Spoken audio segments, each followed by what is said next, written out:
Hey guys, it's Denham. Today we are learning hang 10 G-turns.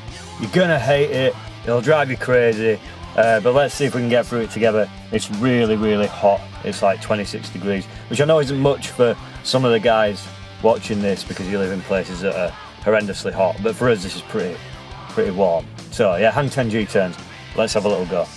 So we want our feet parallel, so really locked in side by side. I don't want them too far forward, so I want to still be able to see those two screws in my skid plate up at the front. Pretty much just a couple of inches off the edge of the nose. So you can see on the side view here kind of where my feet are in relation to the nose of the board. Now when I'm getting used to balancing the hang 10, I need to be using my toes, my feet and my ankles to get that really fine control. So there's a slight bend in the knees and I'm almost kind of using all those fine muscles in my feet to be able to control the board. So keep your weight drilled over that front truck and we're using our feet and our ankles to balance it. I'm keeping my nose over the nose of the board.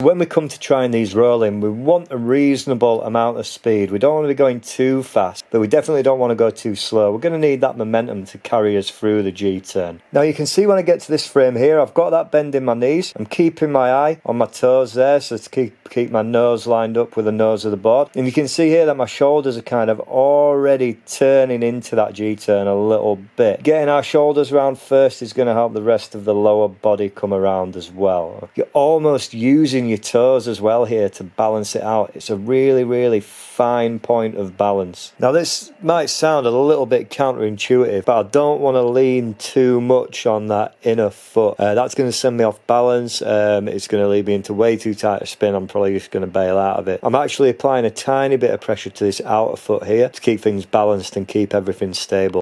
Alright, so that's hang 10 G-turns. I hope this has been helpful. As always, please give me a shout if you have any questions or queries. Head to the links below for some more trick tips and advice.